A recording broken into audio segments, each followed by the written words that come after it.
Ms. Jessica Tan. Thank you, Mr. Chairman. Minister Teo had shared with regards to the comprehensive labour force survey that was done regarding gender gap, the gender pay gap.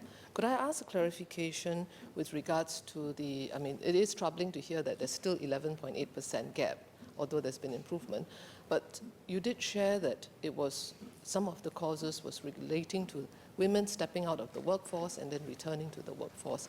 I do hope that MOM will work with employers if they are returning back to the workforce and they're doing the value of the job and they do have the competencies for the job.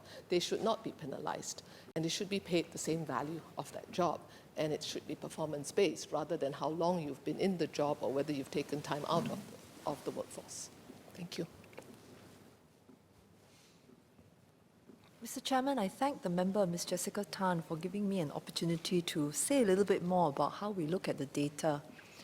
I asked to look at the data within the public sector, and it was quite interesting.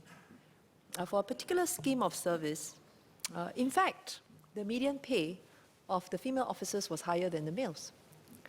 So I wondered why. And as it turns out, the composition of the female and the male workforce also matters a great deal.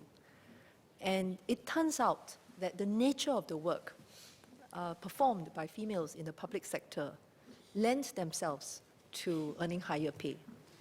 So what I would say is this: when we look at the gender pay gap, whether it is numbers compiled by Value Penguin or whether it is even based on our comprehensive labour force survey, I think we shouldn't take it at face value. The fact that more women might have exited the workforce, and as a result, in terms of cumulative length of service, is perhaps not as high, that could contribute to the gender pay gap. Composition of the male workforce and the female workforce, and what kinds of work is being done also matters. I half suspect that if we dug deeper and look at the gender pay gap within occupations and then controlled for years of service, I half suspect that the gap isn't going to look as high as it does.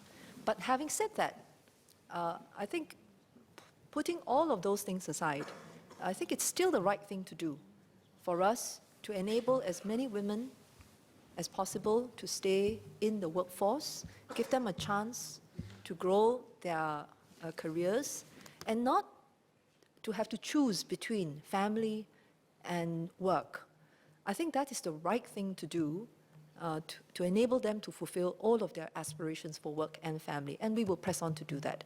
I think also, if you look at the whole slew of measures that can be taken, by far the one that perhaps will make the most difference is the availability of flexible work arrangements, because the reality of their lives are that at home there will still be responsibilities to be shared, and even if they have a spouse, a partner who is willing and able to chip in, very often exigencies require them to take time out.